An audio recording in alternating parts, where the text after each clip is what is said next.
नमस्कार मित्रांनो, सायन्स बाबा यूट्यूब चॅनलवरती आपलं सर्वांचं स्वागत आहे. मित्रांनो, आपल्याला या सायन्स बाबा यूट्यूब चॅनलवरती शिक्षक भरती असेल किंवा शिक्षक भरतीबद्दल इतर काही गोष्टी असतील याबद्दल सर्व अपडेट मिळत असते. तर मित्रांनो, आजच्या व्हिडिओमध्ये आपण TET परीक्षा 2024 बद्दल बघणार आहोत. तर मित्रांनो, आपल्याला माहिती आहे की शिक्षक भरतीसाठी TET परीक्षा महत्त्वाची असते, ती पात्र होणे गरजेचं असतं. तर मित्रांनो, ही TET परीक्षा 2024 या सालामध्ये आता होणार आहे. त्याबद्दल आजच परिपत्रक जाहीर झालेलं आहे. तर मित्रांनो, या व्हिडिओमध्ये आपण सर्व माहिती जसे की TET परीक्षेची फॉर्म भरण्याची मुदत कधीपर्यंत आहे, परीक्षा फी किती आहे, प्रवेशपत्र कधी मिळेल आणि परीक्षा कधी होईल, त्याची दिनांक आणि वेळ काय असेल याबद्दल आपण संपूर्ण माहिती या व्हिडिओमध्ये बघणार आहोत. चला तर मित्रांनो, पुढे बघूया. तर मित्रांनो, हे पत्र आहे महाराष्ट्र राज्य परीक्षा परिषद यांचे पत्र आहे पुणे या ठिकाणी. आणि मित्रांनो, हे पत्र निघालेलं आहे दिनांक 9/9/2024 रोजी, म्हणजे 9 सप्टेंबर 2024 म्हणजेच मित्रांनो आजच्याच दिवशी हे पत्र निघालेलं आहे. तर मित्रांनो, आपण हे पत्र आता सविस्तर बघूया. बघा मित्रांनो, या ठिकाणी जर पाहिलं आपण तर यांचा विषय दिलेला आहे की महाराष्ट्र शिक्षक पात्रता परीक्षा 2024 आयोजनासंदर्भात. तर मित्रांनो, ही परीक्षा जी आहे TET परीक्षा, या परीक्षेबद्दलच हे पत्र निघालेलं आहे. आणि मित्रांनो, या ठिकाणी त्यांनी दिनांक दिलेले बघा मित्रांनो,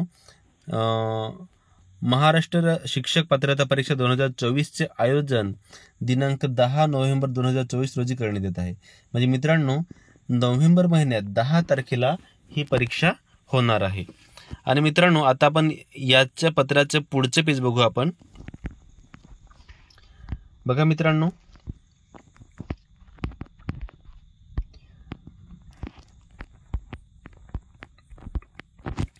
महाराष्ट्र राज्य परीक्षा परिषद पुणे, महाराष्ट्र शिक्षक पात्रता परीक्षा 2024 प्रसिद्धी पत्रक दिले मित्रांनो, या ठिकाणी त्यांनी आपल्याला सांगितलेलं आहे की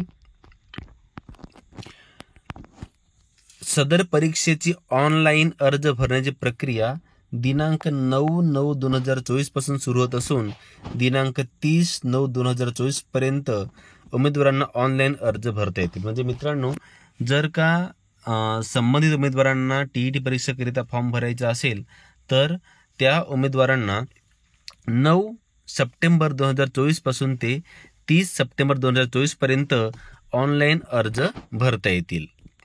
म्हणजे मित्रांनो, अर्ज भरण्याचा त्यांनी कालावधी दिलेला आहे तो आहे 9 सप्टेंबर ते 30 सप्टेंबर. तसेच मित्रांनो, ऑनलाईन फॉर्म भरल्यानंतर प्रवेशपत्र ऑनलाईन प्रिंट काढून घेण्याबद्दल त्यांनी दिनांक दिलेला आहे, ती आहे 28/10/2024 ते 10/11/2024. म्हणजे मित्रांनो, 28 ऑक्टोबर ते 10 नोव्हेंबरपर्यंत उमेदवार जो आहे तो हॉल तिकीट म्हणजे प्रवेशपत्र डाउनलोड करून घेऊ शकतो. आणि मित्रांनो, परीक्षेची वेळ दिलेली आहे त्यांनी शिक्षक पात्रता परीक्षा पेपर 1 दिनांक आणि वेळ आणि शिक्षक पात्रता परीक्षा पेपर 2 दिनांक आणि वेळ. तर मित्रांनो, पहिलं बघा पेपर 1 म्हणजे जो 1ली ते 5वी करता जो शिक्षक बनणार आहे त्यासाठी पेपर 1 ही परीक्षा असते, TET पेपर 1. त्याचे त्याने दिनांक आणि वेळ दिलेला आहे. म्हणजे दिनांक आहे 10/11/2024, वेळ सकाळी 10:30 ते दुपारी 1 वाजेपर्यंत हा पेपर 1 हा पेपर होईल. त्यानंतर मित्रांनो, पेपर 2 जो आहे तो त्याच दिवशी 10 तारखेलाच 10/11 म्हणजे 10 नोव्हेंबर 2024 रोजी वेळ 14 म्हणजे दुपारी 2 वाजेपासून ते 4:30 वाजेपर्यंत हा पेपर होईल. म्हणजे मित्रांनो, 10 तारखेला दोन्ही पेपर होणार आहेत. दोन्ही पेपर ऑफलाईन होतील, हे ऑनलाईन पेपर होणार नाही. त्यासाठीची परीक्षा फी देखील कमी दिलेली आहे. आणि मित्रांनो, आता आपल्याला बघायचे की नेमकी परीक्षा फी किती आहे. तर मित्रांनो, आपण आता परीक्षा फी बघूया. मित्रांनो, या TET परीक्षेकरिता त्याने फी दिलेली आहे. जर का एखाद्या उमेदवाराला पेपर 1 आणि पेपर 2 दोन्ही पेपर द्यायचे असतील तर तो समजा जनरल कॅटेगरीचा असेल तर त्याला परीक्षा फी असेल 500 रुपये आणि SC ST किंवा डिसेबल म्हणजे एक प्रकारे विकलांग जे विद्यार्थी असतात त्यांच्यासाठी 250 रुपये फी ठेवलेली, 250 रुपये. जर का तुम्हाला एकच पेपर द्यायचा असेल तर. आणि जर का एखाद्या उमेदवाराला दोन्ही पेपर द्यायचे आहेत, पेपर 1 आणि पेपर 2 दोन्ही पेपर द्यायचे आहेत, तर त्यासाठी जे जनरल विद्यार्थी आहेत त्यांच्यासाठी 800 रुपये फी ठेवलेली आहे. आणि जे उमेदवार SC ST किंवा डिसेबल म्हणजे अपंग विद्यार्थी असतात त्यांच्यासाठी 400 रुपये फी आकारली गेलेली आहे. तर मित्रांनो, या माहितीद्वारे तुम्ही लवकरात लवकर फॉर्म भरून घ्या आणि अभ्यासाला सुरुवात करा. कारण की प्रत्येकाला शिक्षक बनायची इच्छा असते आणि जर का आपल्याला शिक्षक बनायचं आहे तर त्यासाठी आपल्याला TET परीक्षा पास व्हावी लागते. तर मित्रांनो, सर्वांना ऑल द बेस्ट. परीक्षा फॉर्म भरा आणि अभ्यासाला सुरुवात करा. धन्यवाद.